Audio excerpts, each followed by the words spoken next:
Hello मेरे शेयरों, welcome to प्रकुल Gupta maths. आज इस वीडियो में हम सम एप्लीकेशंस ऑफ ट्रिग्नोमेट्री के मोस्ट इंपॉर्टेंट क्वेश्चंस करेंगे।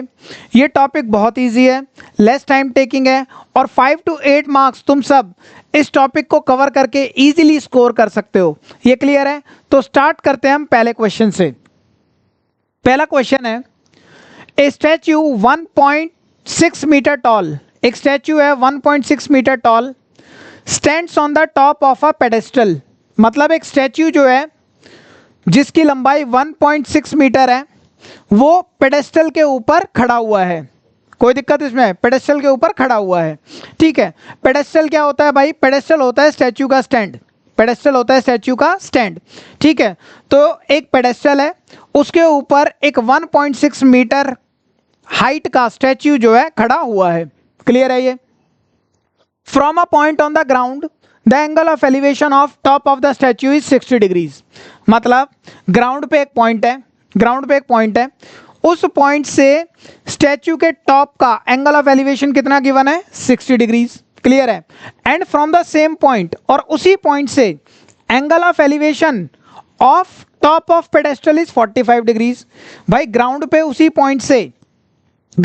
पॉइंट से पेडेस्टल के टॉप का एंगल ऑफ एलिवेशन गिवन है 45 डिग्रीज।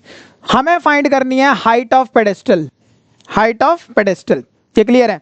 फिर से अगर मैं बताऊं तो एक पेडेस्टल है, उसके ऊपर 1.6 मीटर हाइट का स्टैच्यू खड़ा है। क्लियर है? अब ग्राउंड पे एक पॉइंट है, ग्राउंड पे एक पॉइंट से स्टैच्यू के टॉप का एंगल ऑफ एलिवेशन कितना है? 60 डिग्रीज। और उसी पॉइंट से पेडेस्टल के टॉप का एंगल ऑफ एलिवेशन कितना है? 45 डिग्रीज। तो हमें पेडेस्टल की हाइट बतानी है। क्लियर है? देखो, इन क्वेश्चंस को सॉल्व करने के लिए हमें एक नीट एंड क्लीन जो है फिगर बनानी होती है। क्लियर है? इस फिगर के मार्क्स होते हैं क्वेश्चन में, ठीक है। तो फिगर बनाना मैंडेटरी है। क्लियर है? तो फिगर बनाते हैं भाई, फिगर बनाते हैं। तो हमें एक पेडेस्टल गिवन है, एक पेडेस्टल है, ठीक है। पेडेस्टल बना लिया भाई हमने, पेडेस्टल को नाम दे दिया ए बी, पेडेस्टल को नाम दे दिया ए बी। क्लियर है? इसके ऊपर एक स्टैच्यू बना दिया हमने, एक स्टैच्यू बना दिया, स्टैच्यू को नाम दे दिया बी सी, और स्टैच्यू की हाइट हमें गिवन है 1.6 मीटर्स। क्लियर है? अब ग्राउंड देखो, ग्राउंड के ऊपर पेडेस्टल खड़ा होगा, ये ग्राउंड है, ग्राउंड के ऊपर पेडेस्टल खड़ा किया, पेडेस्टल के ऊपर स्टैच्यू, ठीक है। तो ग्राउंड है, ग्राउंड पे एक पॉइंट है, ग्राउंड पे एक पॉइंट है, उस पॉइंट को नाम दे देते हैं डी, ठीक है। इस पॉइंट से angle of elevation of top of statue हमें गिवन है, from a point on ground angle of elevation of top of statue is 60 degrees. मतलब इस पॉइंट से स्टैच्यू के टॉप का एंगल ऑफ एलिवेशन कितना गिवन है? 60 डिग्रीज। कितना गिवन है? 60 डिग्रीज। एंगल ऑफ एलिवेशन क्या होता है भाई?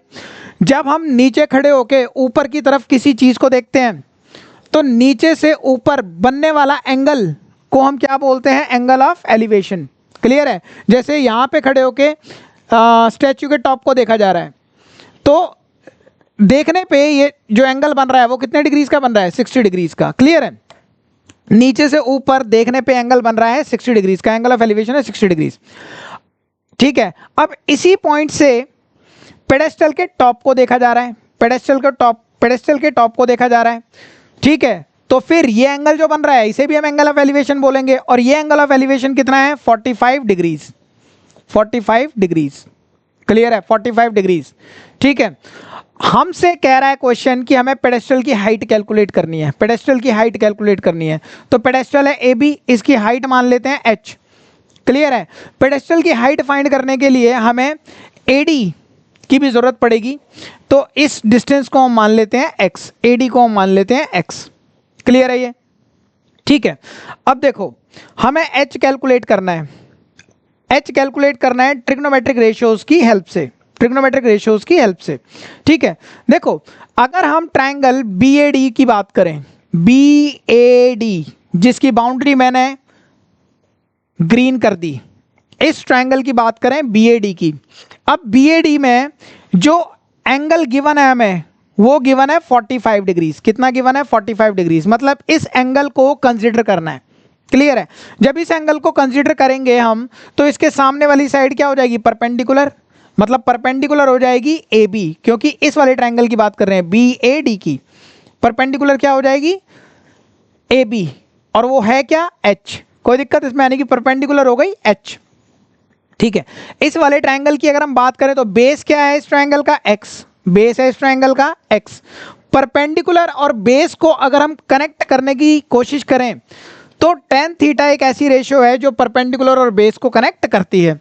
क्लियर है, तो इस ट्रायंगल में हम tan थीटा फाइंड करेंगे। क्लियर है, तो हम सबसे पहला ट्रायंगल ले लेते हैं BAD। तो इन ट्रायंगल BAD ट्रायंगल ले लिया हमने। क्लियर है, BAD ट्रायंगल ले लिया। BAD में अगर हम tan थीटा कैलकुलेट करेंगे, अगर हम क्या करेंगे tan थीटा कैलकुलेट, तो tan थीटा होगा P/B के इक्वल। क्लियर है, tan थीटा कितना है भाई 45 लेना है हमें, 45 degrees is equal to perpendicular कितना लेना है h, क्योंकि इस वाले ट्रायंगल का भाई परपेंडिकुलर है h। ठीक है, अपॉन बेस कितना है x, बेस है x, tan 45 की वैल्यू क्या होती है 1, तो 1 is equal to h upon x, denominator में 1 लगाऊंगा। ठीक है, और क्रॉस मल्टीप्लाई करूंगा तो h की वैल्यू क्या आएगी, h 1 जा h is equal to x 1 जा x, तो h की वैल्यू किसके इक्वल आ गई x के। क्लियर है, ये कोई डाउट इसमें। ठीक है, अब मैं दूसरे ट्रायंगल में आऊंगा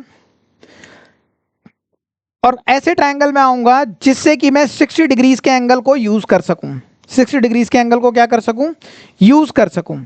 ध्यान देना, ध्यान देना, अगर मैं ट्रायंगल CBA की बात करूं, CBA की, जिसकी बाउंड्री मैंने पिंक कर दी भाई, CAD की बात करूं, सॉरी CAD की बात करूं, इस वाले ट्रायंगल की, तो इस वाले ट्रायंगल का ये वाला जो एंगल है ये कितना है भाई 60 डिग्रीज गिवन है। कितना गिवन है 60 डिग्रीज।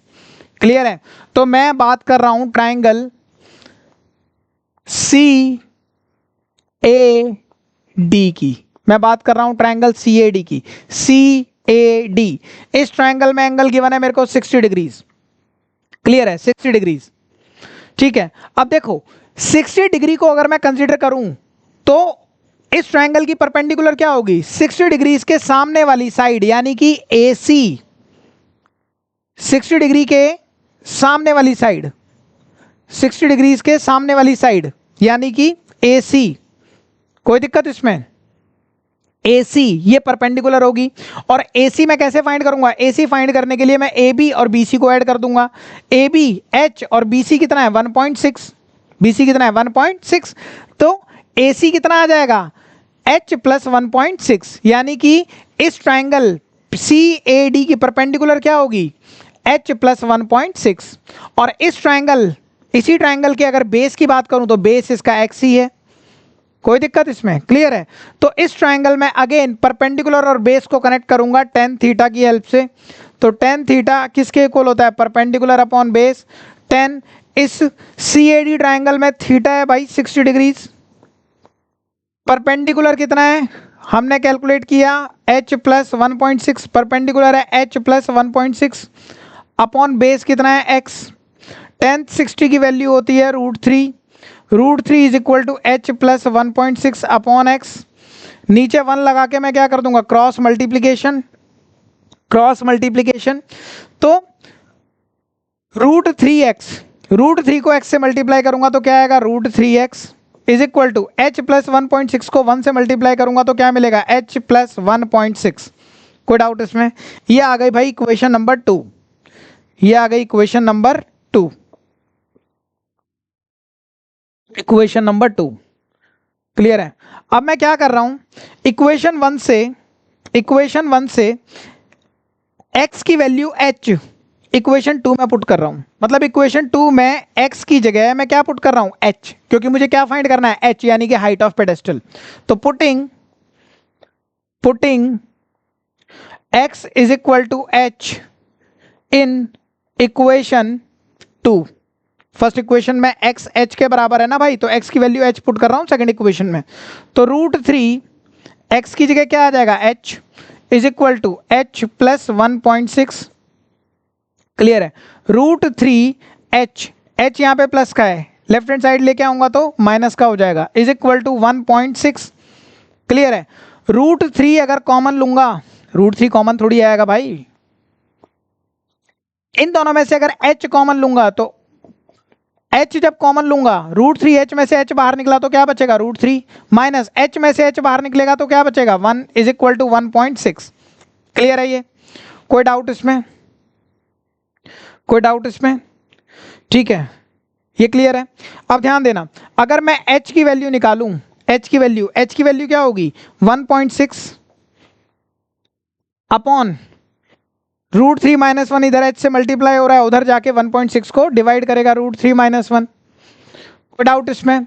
डिनोमिनेटर में हमें रूट को छोड़ना नहीं है, डिनोमिनेटर में रूट को छोड़ना नहीं है, तो हम क्या करेंगे, डिनोमिनेटर को रैशनलाइज कर देंगे। रैशनलाइज कैसे करेंगे भाई, √3 माइनस 1 है डिनोमिनेटर में, बीच का साइन चेंज करो तो क्या आएगा, साइन चेंज कर दो तो √3 प्लस 1 हो जाएगा।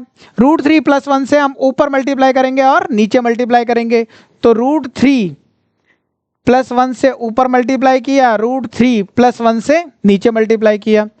1.6 को ऊपर वाले नंबर से मल्टीप्लाई करेंगे तो 1.6 को √3 प्लस 1 से मल्टीप्लाई कर देंगे भाई, अपॉन नीचे वाले नंबर को नीचे वाले नंबर से मल्टीप्लाई करेंगे। अब यहाँ पे ध्यान देना, इन दोनों को मल्टीप्लाई करना है भाई, तो देखो √3 को मान लिया अगर a तो, और 1 को मान लिया b, तो ये बन जाएगा a प्लस b। √3 को a माना है, 1 को b माना है, तो ये बन जाएगा a minus b। a plus B, a minus B को मल्टीप्लाई करेंगे हम तो क्या मिलेगा हमें, a का स्क्वायर माइनस b का स्क्वायर। ये क्लियर है। तो a क्या है, a क्या है, a है हमारा, हमने लिया है √3, तो a का स्क्वायर यानी कि √3 का स्क्वायर माइनस b का स्क्वायर, b है 1 तो 1 का स्क्वायर। क्लियर है ये, is equal to 1.6 √3 plus 1 as it is upon √3 का स्क्वायर, रूट से स्क्वायर कट जाएगा तो क्या बचेगा, केवल 3 माइनस 1 का स्क्वायर क्या होगा 1, 1.6 ब्रैकेट में √3 प्लस 1 अपॉन 3 में से 1 माइनस करेंगे आएगा 2, 1.6 को 2 से काटेंगे आएगा 0.8। ठीक है, तो 0.8 ब्रैकेट √3 प्लस 1 आ गई हमारी हाइट, हमारी नहीं सॉरी पेडेस्टल की हाइट। क्लियर है ये, पेडेस्टल की हाइट भाई, पेडेस्टल की हाइट। और क्योंकि मीटर्स में गिवन है चीजें, तो पेडेस्टल की हाइट क्या होगी, 0.8 √1 प्लस 3 मीटर्स। क्लियर है ये, कोई डाउट इसमें, कोई डाउट इसमें? ठीक है, अगले क्वेश्चन पे चलते हैं। अगला क्वेश्चन है, angle of elevation of the top of a building from the foot of the tower is 30 degree. Angle of elevation of top of building from the foot of tower is 30 degrees. मतलब tower के foot से building के top का angle of elevation कितना है, angle of elevation है 30 degrees. Clear है। And angle of elevation of top of tower from foot of the building, angle of elevation of top of tower from foot of the building, building के foot से tower के top का, ठीक है, tower के top का angle of elevation कितना given है, 60 डिग्रीज। क्लियर है। टावर की हाइट 50 मीटर है, टावर की हाइट है 50 metre, find the height of building, building की हाइट फाइंड करनी है। कोई दिक्कत इसमें, क्वेश्चन बोल रहा है, ध्यान देना। Angle of elevation of top of building, ठीक है, बिल्डिंग के टॉप का angle of elevation from foot of the tower कितना है, 60 डिग्रीज। और angle of elevation of top of the tower, tower के टॉप का angle of elevation from foot of the building कितना है, फुट ऑफ द बिल्डिंग है 60 degrees. Tower की height 50 metre, find the height of building. देखो tower building समझ में नहीं आ रहा कहाँ किसका एंगल ऑफ एलिवेशन, ठीक है। तो देखो जनरली इन क्वेश्चंस में जिनमें टावर और बिल्डिंग गिवन होती है, तो टावर जो है ज्यादा हाइट का होता है और बिल्डिंग जो है कम हाइट की होती है। क्लियर है। तो हम टावर को अगर ज्यादा हाइट का बनाएं तो ये टावर, बिल्डिंग को थोड़ी कम हाइट की बनाएं तो ये रही बिल्डिंग, ये रही बिल्डिंग, क्लियर है, ये रहा टावर और ये रही बिल्डिंग, बिल्डिंग, ठीक है। अब भाई बिल्डिंग और टावर दोनों सेम ही ग्राउंड पे खड़े होंगे, क्लियर है, बिल्डिंग और टावर ग्राउंड पे ही खड़े होंगे। तो देखो ये जो टावर हमने एज्यूम किया है इसको नाम दे देते हैं ए बी, नाम दे देते हैं ए बी। ये जो बिल्डिंग हमने एज्यूम की है इसको नाम दे देते हैं सी डी, क्लियर है। तो इस क्वेश्चन में ये बात तो हमें समझ में आ रहा है कि एक टावर है और एक बिल्डिंग है, ये क्लियर है, ठीक है। अब क्वेश्चन बोल रहा है, ठीक है, और हमने कुछ देर के लिए ये एज्यूम कर लिया है, कुछ देर के लिए ये एज्यूम कर लिया है कि टावर जो है ज्यादा हाइट का है और बिल्डिंग जो है कम हाइट की है, ठीक है। अब ध्यान देना, क्योंकि जनरली ऐसा होता है, ऐसा हमने एज्यूम क्यों किया है, क्योंकि जनरली ऐसा होता है, ठीक है, उसे वेरीफाई भी कर लेंगे हम, ध्यान देना।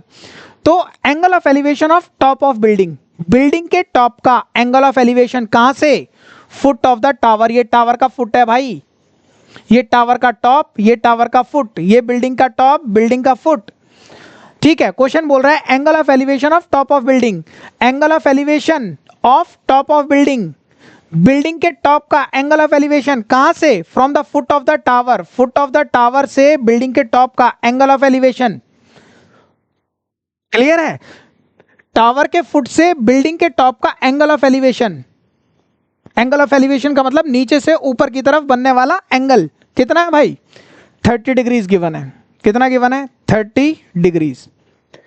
And angle of elevation of top of tower from foot of the building, angle of elevation of top of tower, top of tower from foot of building, from foot of building, building के foot से tower के top का angle of elevation जो है कितना है, 60 degrees. Tower के top का बिल्डिंग के फुट से एंगल ऑफ एलिवेशन यानी कि नीचे से ऊपर की तरफ जो एंगल बन रहा है वो कितना है, 60 डिग्रीज, क्लियर है। तो स्टेटमेंट्स में भी ये बिल्डिंग टावर जिस तरीके से हमने बनाया है वो जो है इन स्टेटमेंट्स को सेटिस्फाई कर पा रहे हैं, तो ठीक है। तो बिल्डिंग हमने ले ली छोटी, टावर ले लिया हमने बड़ा, और इस तरीके से लेने पे ये स्टेटमेंट्स भी, स्टेटमेंट्स को हम पिक्चर में उतार पा रहे हैं, ये क्लियर है। तो हमारा बिल्डिंग और ये टावर इस तरीके से लेना जायज है, ठीक है। अब ध्यान देना, टावर की हाइट हमें गिवन है 50 मीटर्स, टावर की हाइट हमें गिवन है 50 मीटर्स, क्लियर है, टावर की हाइट हमें गिवन है 50 meters. Find height of building, building की हाइट हमें फाइंड करनी है भाई, बिल्डिंग की हाइट हम मान लेते हैं h, क्लियर है। और ये बिल्डिंग की हाइट फाइंड करने के लिए हमें ये BD डिस्टेंस की भी जरूरत पड़ेगी, तो इसको हम मान लेते हैं x, इसको हमने मान लिया x, क्लियर है। ये फिगर बना दी हमने अच्छी सी, क्लियर है। अब देखो अगेन हम जो है ट्रिग्नोमेट्रिक रेशियो की हेल्प से जो है हाइट ऑफ बिल्डिंग यानी कि h को कैलकुलेट करेंगे, क्लियर है। तो सबसे पहले तो हम इस ट्रायंगल में आते हैं, CDB ट्रायंगल में, CDB ट्रायंगल में ध्यान देना, CDB अगर मैं ट्रायंगल में आऊं, जिस ट्रायंगल की बाउंड्री को मैंने ग्रीन कर दिया है, क्लियर है, इस ट्रायंगल में आऊं तो इस ट्रायंगल का एक एंगल ये रहा भाई 30 डिग्रीज, कोई दिक्कत इसमें, 30 डिग्रीज। अगर इस एंगल को कंसीडर करूं तो इस ट्रायंगल CDB की परपेंडिकुलर क्या होगी भाई, परपेंडिकुलर होगी इस एंगल के जस्ट ऑपोजिट वाली साइड, इस एंगल के जस्ट ऑपोजिट वाली साइड यानी कि CD, यानी कि परपेंडिकुलर हो जाएगी H, और इस ट्रायंगल का CDB का बेस क्या होगा भाई X, क्लियर है। परपेंडिकुलर और बेस को कनेक्ट करने वाली होती है रेशियो tan थीटा, क्लियर है। तो इस ट्रायंगल में, इन ट्रायंगल CDB, इस ट्रायंगल में अगर मैं tan थीटा लगाऊंगा, क्या लगाऊंगा भाई, tan थीटा, ठीक है। तो tan थीटा किसके इक्वल आएगा, परपेंडिकुलर अपॉन बेस के, tan थीटा इस ट्रायंगल में है 30 डिग्रीज, परपेंडिकुलर है CDB में H और बेस है X। tan 30 की वैल्यू होती है भाई 1/√3, 1/√3 किसके इक्वल होगी, H/X के, क्रॉस मल्टीप्लाई करूंगा तो X 1 जा X, H को √3 से मल्टीप्लाई करूंगा तो √3H, क्लियर है। तो X की वैल्यू आ गई √3H, कोई डाउट इसमें? ये इक्वेशन नंबर 1, इसको नाम दे दूंगा। अब दूसरे ट्रायंगल में जाएंगे भाई, चलो घूमने दूसरे ट्रायंगल में। दूसरा ट्रायंगल है ए बी डी, ये वाला ट्रायंगल ले लिया मेरे शेरों मैंने। ये ट्रायंगल क्यों लिया? क्योंकि हमें एक एंगल 60 डिग्री दे रखा है, उसको यूज करना है हमें। एक एंगल हमें 60 डिग्री दे रखा है, उसको यूज करना है। और ये 60 डिग्री जो एंगल है वो इस वाले राइट एंगल ट्रायंगल का बनेगा। हमें राइट एंगल ट्रायंगल पिक करना है भाई, ध्यान रखना, हमें एक राइट एंगल ट्रायंगल पिक करना है जिसमें एक एंगल 60 डिग्रीज हो, तो वो यही वाला ट्रायंगल बनेगा ए बी डी। क्लियर है? तो ए बी डी ट्रायंगल जब हमने पिक किया तो उसमें एक एंगल गिवन है हमें 60 डिग्रीज। तो इन ट्रायंगल बी डी, भाई इस वाले ट्रायंगल में आ गए हम, ठीक है, ट्रायंगल में आ गए। इस वाले ट्रायंगल में देखो, अगर 60 डिग्रीज ये है एंगल, इस एंगल को कंसीडर करूं तो इसके जस्ट ऑपोजिट साइड, इसके जस्ट सामने वाली साइड है ए बी, तो वो क्या हो जाएगी? परपेंडिकुलर, यानी कि परपेंडिकुलर हो जाएगी 50। और इस पिंक ट्रायंगल का बेस क्या होगा भाई? एक्स ही होगा। इस पिंक ट्रायंगल का बेस जो है एक्स ही होगा। तो परपेंडिकुलर और बेस को कनेक्ट करने वाली रेशियो है tan थीटा। तो tan theta is equal to perpendicular upon base tan। Theta कितना है भाई? 60 डिग्रीज लेंगे, इज इक्वल टू परपेंडिकुलर कितना है? 50 अपॉन बेस कितना है? x, बेस है x। tan 60 की वैल्यू होती है √3, tan 60 की वैल्यू होती है √3। √3 is equal to 50 upon x। नीचे 1 लगाएंगे, क्रॉस मल्टीप्लाई कर देंगे, √3 को x से मल्टीप्लाई करेंगे तो आएगा √3x is equal to √3x is equal to 50 1 जा 50। क्लियर है ये? कोई डाउट इसमें? देखो ये आ गई इक्वेशन नंबर 2 हमारे पास। क्लियर है? अब इक्वेशन 1 में से x की वैल्यू √3h, x की वैल्यू √3h मैं यहां पे पुट कर दूंगा सेकंड इक्वेशन में। तो putting x is equal to √3h, क्योंकि x की वैल्यू √3h है इक्वेशन 1 में, तो x की वैल्यू √3h इक्वेशन 1 से मैं अब कहां पुट कर रहा हूं? इन इक्वेशन 2। क्लियर है? तो √3 एज इट इज, x की जगह मैं क्या पुट कर रहा हूं? √3h is equal to 50, is equal to 50। ये क्लियर है? √3 को √3 से मल्टीप्लाई करेंगे तो क्या आएगा? 3, h is equal to 50। Clear है? तो h की वैल्यू क्या आएगी? h की वैल्यू आएगी 50। 3 यहां पे मल्टीप्लाई हो रहा है h से, उधर जाके 50 को डिवाइड करेगा, ठीक है। और क्योंकि मीटर्स में गिवन था टावर की हाइट, तो height of building will be 50 upon 3 meters. कोई दिक्कत इसमें? इसे मिक्स फ्रैक्शन में अगर हम लिखें तो 50 को डिवाइड करेंगे 3 से, 3 1 जा 3, 2 0, 3 6 जा 18, 2, तो मिक्स फ्रैक्शन में लिखें तो 16 होल 2/3 मीटर्स। कोई डाउट इसमें? कोई डाउट इसमें? तो देखो 50/3 मीटर्स यहाँ पे भी छोड़ सकते हैं, और लिखना चाहो तो मिक्स फ्रैक्शन की फॉर्म में भी लिख सकते हैं। तो बिल्डिंग की हाइट हमें मिल जाएगी, 16 होल 2/3 मीटर्स। ये क्लियर है? ये क्लियर है? चलते हैं अगले क्वेश्चन पे, ठीक है, और लास्ट क्वेश्चन पे ध्यान देना। क्वेश्चन बोल रहा है from the top of a 7 meter high building, एक 7 मीटर हाई बिल्डिंग है, बना लेते हैं भाई 7 meter high building, 7 meter high building, ध्यान देना, ये है 7 मीटर हाई बिल्डिंग, ठीक है, और बिल्डिंग को नाम दे दिया ए बी भाई, ए बी, बिल्डिंग को नाम दे दिया A B. From the top of a 7 meter high building, 7 meter high building के टॉप से the angle of elevation of top of cable tower is 60 degrees. देखो इसे अभी पहले क्वेश्चन पढ़ लेते हैं, फिर बाद में बनाते हैं। From the top of a 7 meter high building, एक 7 मीटर ऊंची बिल्डिंग है, 7 मीटर ऊंची बिल्डिंग के टॉप से जब टावर के टॉप को देखा जा रहा है, केबल टावर के टॉप को देखा जा रहा है, तो एंगल ऑफ एलिवेशन बन रहा है कितना? 60 डिग्रीज। अगेन यहाँ पे टावर और बिल्डिंग वाला कॉन्सेप्ट आ गया भाई, टावर और बिल्डिंग दो स्ट्रक्चर्स हैं, और मैंने तुम्हें बताया कि जनरली ऐसा होता है इन क्वेश्चंस में कि टावर जो है टावर की हाइट जो है ज़्यादा होती है और बिल्डिंग की हाइट कम होती है। क्लियर है? तो मान लेते हैं कि ये टावर हमारा और ये बिल्डिंग अगेन, ठीक है, ये केबल टावर है, ये केबल टावर है और ये बिल्डिंग है। केबल टावर का नाम दे देते हैं ए बी, उसको नाम दे देते हैं ए बी, और बिल्डिंग को नाम दे देते हैं सी डी। क्लियर है? ये दोनों ग्राउंड पे खड़े हैं, ये दोनों कहाँ खड़े हैं भाई? ग्राउंड पे खड़े हैं। क्लियर है? ये ग्राउंड पे खड़े हैं। तो ए बी को हमने माना केबल टावर, सी डी को हमने क्या माना? बिल्डिंग। क्लियर है? ठीक है भाई। क्वेश्चन बोल रहा है कि बिल्डिंग की हाइट जो है 7 मीटर है, ये बिल्डिंग की हाइट 7 मीटर है। क्लियर है? बिल्डिंग की हाइट 7 मीटर है। तो from the top of a 7 meter high building, 7 meter high building के टॉप से देखने पे the angle of elevation of top of cable tower is 60 degrees. Angle of elevation of top of cable tower, angle of elevation का मतलब नीचे से जब हम ऊपर की तरफ देख रहे हैं तो जो एंगल बनेगा नीचे से ऊपर की तरफ, वो एंगल कितना है? 30 डिग्रीज। तो वो एंगल बनाने के लिए हमें एक हॉरिजॉन्टल लाइन ड्रॉ करनी पड़ेगी ऐसे, ठीक है। तो ये एंगल बन जाएगा कितना डिग्रीज? 30 डिग्रीज। क्लियर है? इस पॉइंट को नाम दे देते हैं ई, इस पॉइंट को नाम दे देते हैं ई। कोई डाउट इसमें? क्लियर है भाई? ये क्लियर है? ठीक है।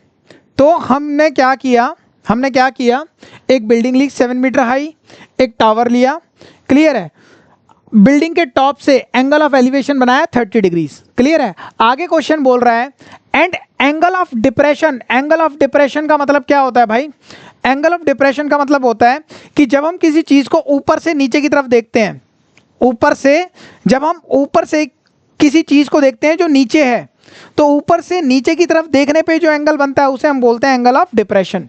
क्लियर है? तो and angle of depression of its foot is 45 degrees.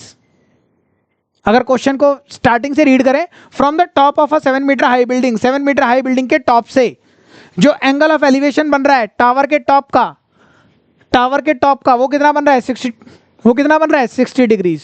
कितना बन रहा है? 60 डिग्रीज। 60 डिग्रीज लेना है बेटा, ये हमें, ये जो एंगल है हमें लेना है कितना? 60 डिग्रीज।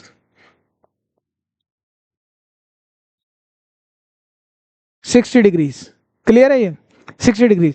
एंड इसी टॉप से angle of depression of its foot का मतलब टावर के फुट का, इसी पॉइंट से एंगल ऑफ डिप्रेशन कितना बन रहा है? 45 डिग्रीज। ये होता है angle of depression, 45 degrees.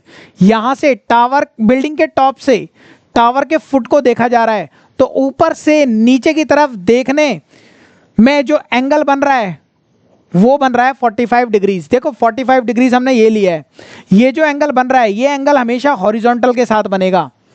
Angle of depression हमेशा हॉरिजॉन्टल लाइन के साथ बनेगा। कोई दिक्कत इसमें? तो ये एंगल 45 डिग्रीज नहीं होगा। क्लियर है? ये वाला एंगल 45 डिग्रीज होगा। क्लियर है? तो एक टावर है, एक बिल्डिंग है 7 मीटर हाइट की, 7 मीटर हाइट की बिल्डिंग के टॉप से जब टावर के टॉप को देखा जा रहा है, तो एंगल ऑफ एलिवेशन बन रहा है 60 डिग्रीज। और बिल्डिंग के टॉप से जब टावर के फुट को देखा जा रहा है तो एंगल ऑफ डिप्रेशन बन रहा है 45 डिग्रीज। क्लियर है? ये तो determine the height of tower, हमें टावर की हाइट बतानी है। हमें टावर की क्या बतानी है? हाइट। टावर है ए बी। कोई दिक्कत इसमें? अब देखो, सबसे पहली बात तो हमें ए बी बताना है। हाइट ऑफ टावर क्या है? हाइट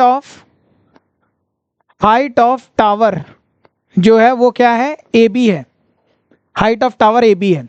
इस पॉइंट को हम मान लेते हैं ई, इस पॉइंट को हमने मान लिया ई। क्लियर है? तो ए बी किसके इक्वल होगा? ए प्लस ई बी के। ए बी किसके इक्वल होगा? ए ई प्लस ई बी के। हमें भाई टावर की हाइट फाइंड करनी है ए बी, और ये ए बी कैसे फाइंड करेंगे हम? ए ई को ई बी से हम क्या कर देंगे? ऐड कर देंगे। अब देखो, अगर हम गौर से देखें तो ये ई बी जो है वो सी डी के इक्वल होगा कि नहीं होगा? ये 7 मीटर है, तो ई बी भी कितना होगा? 7 मीटर, क्योंकि यहां से हमने एक हॉरिजॉन्टल लाइन ड्रॉ की है। तो जितना सी डी होगा उतना ही ई बी भी होगा 7 मीटर। ए को हम मान लेते हैं एच, ए को हम मान लेते हैं एच, क्लियर है। तो ए ई एच मान लिया हमने, ई बी है कितना 7, ई बी है कितना 7, मतलब हाइट ऑफ टावर जो भी की ए बी के इक्वल है वो किसके इक्वल आया है, एच प्लस 7 के। अगर हम कैसे भी करके एच फाइंड कर लें तो हमें टावर की हाइट मिल जाएगी। तो हमारा एम क्या है इस क्वेश्चन को सॉल्व करने के पीछे, कि हमें कैसे भी करके एच फाइंड करना है, क्लियर है। अब इस एच फाइंड करने के लिए हमें एक तो बी डी की जरूरत पड़ेगी, तो बी डी को हमने मान लिया एक्स, कोई दिक्कत इसमें। अच्छा, अगर बी डी को हमने एक्स माना है तो ई सी भी किसके बराबर होगा, एक्स के। ई सी भी कितना होगा, एक्स ही होगा, क्योंकि बी डी एक्स है तो ई सी भी एक्स होगा, क्लियर है। एक चीज और इसमें, एक चीज और देखो, ये एंगल 45 डिग्रीज का है, ठीक है। अब ये दो लाइंस EC और BD ये पैरेलल लाइंस हैं, ये पैरेलल लाइंस हैं, ठीक है। और ये Z टाइप की चीज बन रही है, कोई दिक्कत इसमें। ये दो पैरेलल लाइंस, ये ट्रांसवर्सल, देखो BD और EC ये दो पैरेलल लाइंस, और BC एक ट्रांसवर्सल है, कोई दिक्कत इसमें, ट्रांसवर्सल है। और ये Z टाइप की चीज यहां पे बन रही है, ठीक है। तो ये एंगल और ये एंगल इक्वल होंगे, क्योंकि ये दोनों कैसे एंगल्स हो जाएंगे, ऑल्टरनेट इंटीरियर एंगल्स। तो अगर ये 45 डिग्रीज है तो ये एंगल भी कितना होगा, 45 डिग्रीज।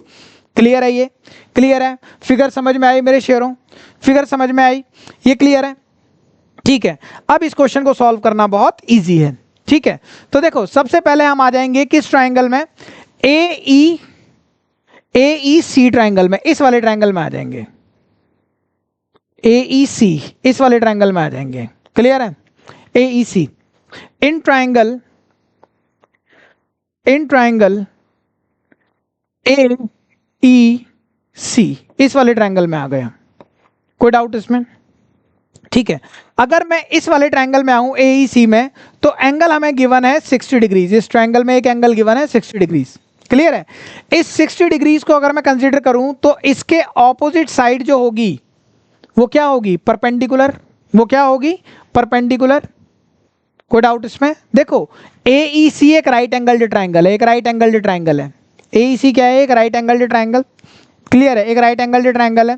इस 60 डिग्री को कंसीडर करूं, इसके हिसाब से परपेंडिकुलर जो है वो क्या होगी, ए ही होगी, ए यानी कि एच, क्लियर है। एंगल के सामने वाली यानी कि ऑपोजिट साइड जो है वो क्या होती है, परपेंडिकुलर। और इस ट्रायंगल का बेस क्या होगा भाई, बेस होगा एक्स, बेस होगा एक्स। तो परपेंडिकुलर और बेस को कनेक्ट करने वाली रेशियो होती है tan थीटा।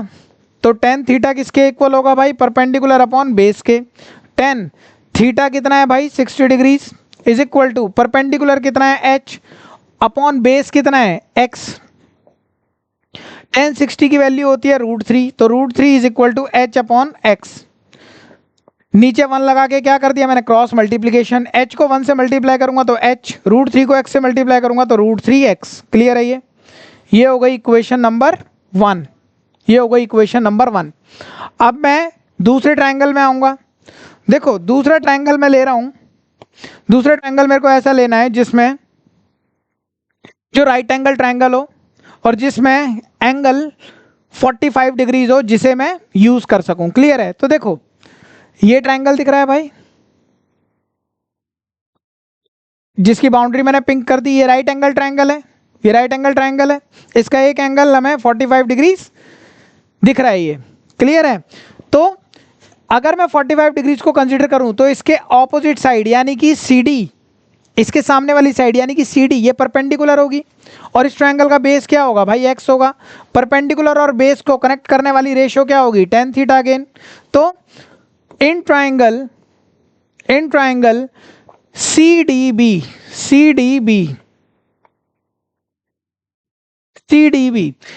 ट्रायंगल में अगर हम आए तो tan थीटा किसके इक्वल होगा, परपेंडिकुलर अपॉन बेस के, tan as it is, theta कितना 45 degrees is equal to perpendicular कितना 7 है, परपेंडिकुलर कितना है 7 है, अपॉन बेस कितना है x है, बेस कितना है x है। tan 45 की वैल्यू क्या होगी 1, 7 अपॉन x नीचे 1 लगाएंगे, क्रॉस मल्टीप्लिकेशन करेंगे तो x को 1 से मल्टीप्लाई करेंगे तो क्या आएगा x, 7 को 1 से मल्टीप्लाई करेंगे तो क्या आएगा 7। तो x की वैल्यू कितनी आ गई 7 मीटर्स, क्योंकि मीटर्स में गिवन है यहाँ पे सारी चीज़ें। क्लियर है ये, क्लियर है ये, x की वैल्यू आ गई 7 मीटर्स। ठीक है, अब हमें पता है कि h जो है, ध्यान देना, h किसके इक्वल है √3x के, h किसके इक्वल है √3x के। हमें तो h फाइंड करना था, स्टार्टिंग में हमने डिस्कस किया था। तो पुटिंग, तो देखो हमें तो h फाइंड करना है, तो h किसके इक्वल है √3x के, h किसके इक्वल है √3x के, ये इसे यहाँ पे कर लेते हैं, h किसके इक्वल है √3x के। क्लियर है, और x की वैल्यू मिल गई 7, तो h की वैल्यू क्या आ जाएगी √3 इंटू 7, यानी कि 7√3 मीटर्स। h की वैल्यू कितनी आ गई 7√3 मीटर्स। ठीक है, h फाइंड करते ही h की वैल्यू कितनी आ गई 7√3 मीटर्स। h मिल गया तो हमें टावर की हाइट a भी मिल जाएगी। हाइट ऑफ टावर हम लिखेंगे, height of tower, height of tower, height of tower जो है वो ab है, और ये किसके इक्वल होगा h+7 के, h+7 के। क्लियर है, तो h कितना आया भाई 7√3 प्लस h की जगह 7√3 रख दिया प्लस 7, 7 दोनों से कॉमन निकालेंगे तो यहाँ पे क्या बचेगा, 7 दोनों से जब कॉमन निकालेंगे √3 बचेगा यहाँ पे, प्लस यहाँ पे क्या बचेगा 1। तो टावर की हाइट कितनी आ जाएगी, height of tower A B किसके बराबर आ जाएगी 7 ब्रैकेट में √3 + 1 मीटर्स। ये क्लियर है, कोई दिक्कत इसमें? बहुत इंपॉर्टेंट क्वेश्चन है ये, बहुत बार बोर्ड एग्जाम्स में पूछा हुआ क्वेश्चन है ये। क्लियर है ये, और जितने भी क्वेश्चंस किए हैं, मेरे ख्याल से 3 क्वेश्चंस किए हैं हमने, ये तीनों क्वेश्चंस बहुत इंपॉर्टेंट क्वेश्चंस हैं। क्लियर है ये, ठीक है, तो आज का इतना रखते हैं, बाय बाय।